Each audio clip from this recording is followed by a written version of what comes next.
ഇന്നത്തെ ദിവസം night shift ആയതുകൊണ്ട് തന്നെ നേരത്തെ ക്യാബ് എത്തി.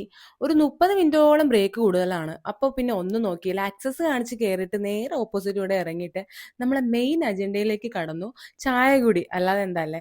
അപ്പോൾ ഈ ചായ കുടിക്കുന്ന കാര്യത്തില് ഞങ്ങള് ചെന്ന് കഴിഞ്ഞാൽ ചായ കുടിയേക്കാൾ പ്രധാനം ഇവിടെ ഇരിക്കുന്ന അച്ചില് പിച്ചില് സാധനങ്ങളെല്ലാം അങ്ങ് ഓർഡർ ചെയ്യും. ഓർഡർ ചെയ്ത് ജിപേ ചെയ്ത് കഴിയുമ്പോഴാണ് ആലോചിക്കുന്നത് 10, 100 രൂപ ഉണ്ടെങ്കിൽ എന്തൊക്കെ ചെയ്യായിരുന്നു? ഞാൻ എന്തിനാ ഈ കാശൊക്കെ കളയുന്നെന്നുള്ളൊരു കുറ്റബോധം. അത് എനിക്ക് മാത്രമാണോ എന്ന് എനിക്ക് ഡൗട്ടാണ്. അപ്പോൾ ഈ ചായ കുടി എന്ന് പറയുമ്പോൾ നമ്മുടെ ലൈഫിൽ പ്രധാനപ്പെട്ട ഒരു കാര്യമാണ്. ഞാൻ ഈ ഇടയ്ക്ക് ഇൻസ്റ്റാഗ്രാമിൽ എന്തോ കണ്ടതാണ്. നമ്മൾ ചായ കുടിക്കാൻ പോവാമോ എന്ന് ഫ്രണ്ട്സ് ചോദിക്കുമ്പോൾ അതിന് രണ്ടർത്ഥമുണ്ട്. ഒന്ന് ചായ കുടിക്കുക, പിന്നെ ഒന്ന് അവരുടെ കൂടെ ടൈം സ്പെൻഡ് ചെയ്യുക എന്നുള്ളതാണ്. അങ്ങനെയാണെങ്കിൽ എനിക്ക് ഒരുപാട് ഫ്രണ്ട്സ് ഉണ്ട് കേട്ടോ ടൈം സ്പെൻഡ് ചെയ്യാനായിട്ട്. ഞാൻ തന്നെ എല്ലാത്തിനെയും വിളിച്ച് വലിച്ചിളുത്തോണ്ട് പോകുമ്പോൾ ആ ചായ കുടിച്ചിട്ട് വരാമെന്ന് പറഞ്ഞിട്ട് അങ്ങനെ ഒരുപാട് ഫ്രണ്ട്സ് ഉണ്ട് എനിക്ക്. അപ്പോൾ ഈ ചായ കുടിക്കാൻ പാടില്ല എന്ന് പറയുന്നവരടുത്തൊക്കെ പോയി പണി നോക്കാൻ പറയണം. അപ്പോൾ ഇത്രയൊക്കെ ഉള്ളൂ. അപ്പോൾ ഞാൻ പോവാണ്. അടുത്ത വീട്ടിൽ കാണാം. ബൈ.